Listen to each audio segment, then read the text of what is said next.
All right. Jordan, the final movie of Jared. Give me the final movie of the week song. Da-da-da-da. Da-da-da-da. So that's just the final countdown. You're just singing the final countdown. Jordan, we both know that's not the final. It's the final movie. All right. Okay, that's fine.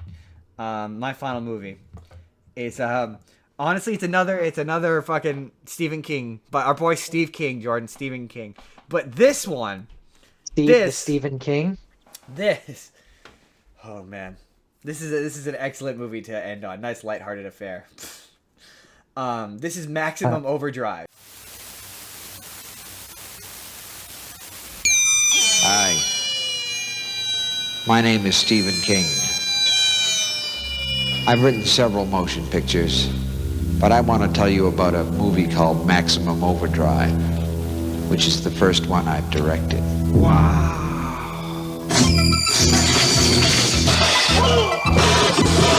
What in the dickens is going on around here?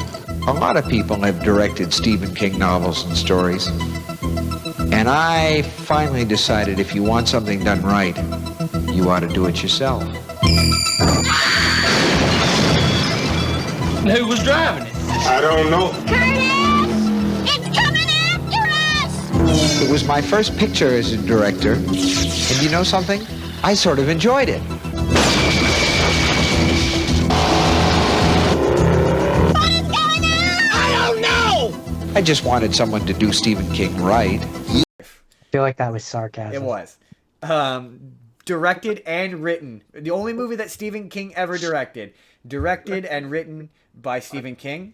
It is a cocaine-fueled nightmare. I mean, That sounds like Stephen King. Well, I mean that literally because apparently Stephen King said that he was on cocaine the whole time he made the movie. Of course he was. So several of the actors on the movie could not confirm that he was on cocaine the entire movie, but they did say that he was absolutely wasted the whole movie.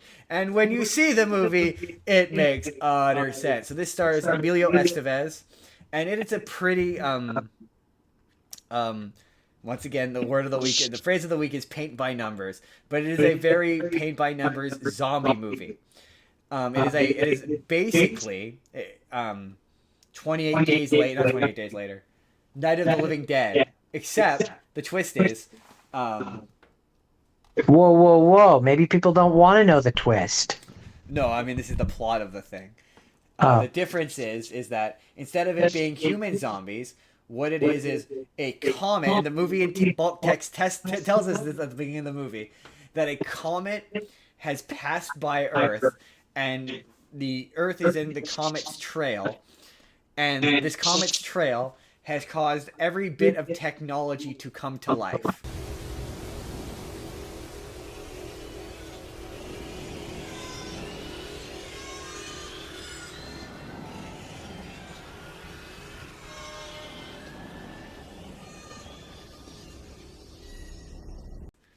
So not just cars have come to life, but all technology has come to life, and it has murderous intent and wants to kill humans. So basically, the Allspark flew over the planet. A little bit. So the movie opens with Stephen King, a guy played by Stephen King, going to take money out of the ATM, and the ATM is... So he self-inserted himself into his own movie? Well, in his defense, though, it's a cameo. It's not an actual character. The character's name is Man at ATM. So, like, but that's fair. Right? The ATM is flashing asshole at him. And this thing is fucking super violent in a way that's entertaining. Like, this movie is famously known for being bad. Like, it's one of the worst movies of all time. But it's fun bad. Like, it is super violent. Like, at one point, one of my favorite deaths in this is at one point, this guy goes up to buy soda from a soda machine. And the soda machine just shoots a can at him and shoots the can right through his chest. Huh?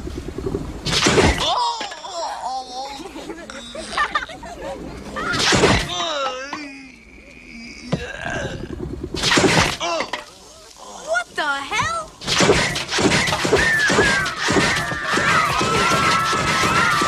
So there's a big hole in his chest in the shape of a pop can. It's so funny. There's so many scenes where cars just like turn guys into paste.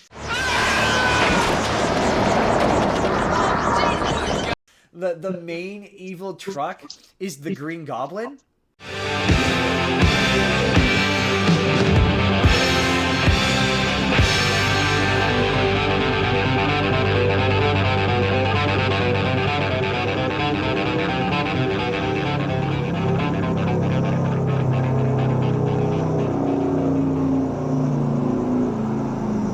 Did you get Mickey Mantle over to the baseball game? Yeah, you go on joke all you want. But he hit 3 balls over the fence and one of them must have gone 250 feet.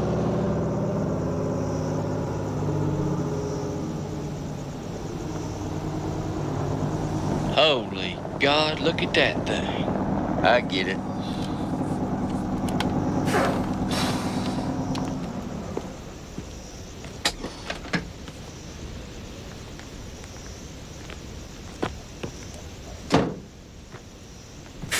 Andy, you son of a bitch. I thought you was down in Texas. No, that was last week. You like that, huh? Yeah, that's some rig, all right. I'm sorry, from Spider-Man? Yeah. He's on the front of the truck is a Green Goblin mask, and it's on the front of the truck. And it's When did this come out? This came out in the 80s, like the late. I think it's 86 or something, like late 80s, early 90s. So. But it's literally the Wikipedia called it the Green Goblin mask. That's bizarre. Okay. Jordan, you should Google it right now. Google. I can't. I turned my tablet off. Oh, never mind. I'll show you later then. But yeah, no, it was on Tubi. I watched it on Tubi. It was great. It was near death. But yeah, no, it's the Green Goblin. It's the Green Goblin mask. I guess because it's on a toy truck, it's a toy. I don't fucking know. But it's lit. And so like at one point, the Green Goblin just runs over a guy. It turns him into paste. And I'm like, don't get me wrong, it's bad. Like when the human characters are acting and interacting, like at one point, a huge chunk of the movie is following like this kid whose dad is one of the aforementioned guys who gets turned into paste. And it sounds so callous when you say it like that. He does. He shows I'm up. not saying he doesn't. I'm just saying when you say it like that, it sounds so callous. He eventually shows up, and one of the guys is just like, yeah, your dad's dead. Moving on, and then they never address it again. The kids, they don't say what happens to the kid. They don't talk about where he goes or what happens to him. And so then eventually, the cars like surround. Again, it's basically a zombie movie. Like you've seen Night of the Living Dead. It's basically Night of the Living Dead where they're all trapped in one location, and the cars are in this case zombies, or in this case cars are all trying to get at them. And like it's just them just kind of hanging out. And when it's them hanging out, it's bad. The acting is bad. Emilio Estevez is in this, and the acting is bad. But there's a point where an army truck shows up. Well, no, first the cars drive into the gas station and destroy it with the bulldozer, and then an army truck shows up and just like uses its gun and just starts shooting at them. And the shoot, like it squibs, so it's physical, so it looks gnarly. Like at one point, one of the girls whose traps goes out and goes, "You can't fucking do this! Can't do this!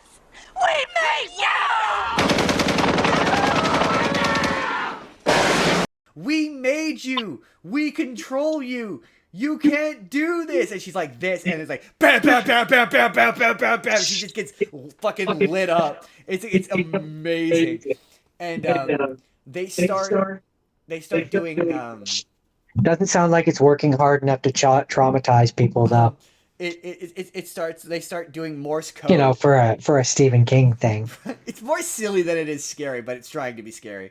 But the cars start. And this is the part where it lost me. Part of the reason why I came out here so late because I had to rewatch the ending because I got confused. I rewatched the last 20 to 20 minutes because I got confused because. Eventually, the cars show up and they start honking Morse code at the people, and the kids like, I can translate this. I just got my patch in Morse code, and he translates it that the cars want them to put gas in them because they're all slowly running out of gas, and the guy's like, yeah, no, fuck them. Why would we do that? Yeah, exactly. He's like, we'll just wait for them to slowly die off. And then Emilio Estevez puts gas in them anyway, and there's this big long scene where all of the cars are lined up for miles so we can put gas in them, and he starts to get tired, so he starts to collapse. And I'm like, the movie gives no observable reason for why did you put gas in them? So does he have like a chip in his brain, which like the robots are using the cars are or like a pacemaker inside, which is like corrupting him. I don't know. Like the cars are like, do this or we'll kill you. But if I don't do this, you guys will stop and you can't kill me. Right, but if you kill me, then they can't do it. So there's no value in killing them because without them, they can't fill your tank. And this is the only place you're able to communicate with them because he understands Morse code. Otherwise, you wouldn't be able to communicate. And so then it's revealed that the comet is being controlled by aliens because, of course, it is. And them controlling the cars is them quote sweeping the planet clean. The fuck does that mean? Because the humans are polluting the planet, I guess. I don't know. So they can inhabit it, I guess. I don't know. And they decide that by filling up the cars that they have been enslaved, so they choose to escape to an island. And it's revealed that once the comet leaves Earth's not atmosphere, orbit, sphere of influence. At the beginning of the movie, they say that after 7 days, the comet will leave Earth's atmosphere, and the Earth will no longer be caught in its tail, and the radiation that's causing the machines to come alive will stop. So all they need to do is hide out and wait, and all the cars will stop being alive. But the aliens are keeping the thing from leaving Earth's atmosphere. So the Russians, the aliens, basically they get away and they wind up on this island, and there's a wall of text that says that the Russians accidentally blew up the alien spaceship because it just so happened to have lasers and thermonuclear missile on it, and it blew up the UFO, which allowed the comet to leave Earth's atmosphere, and all the machines stop being alive, and everyone lives. Well, it sounds like everything worked out like it was supposed to. Right? So, ultimately, Jordan, this is not a good movie. Like, it's peak 1980s hokey, but it's really funny, and it's really violent, and it's really gory. And, like, it's funny because apparently there's been 2 attempts to remake this, and they both fell apart. You could totally remake this. And the thing is, it is like, as much as I'm making fun, the technology and the cars killing people is the most fun this movie ever gets, and it's creative. Like that to its absolute strength.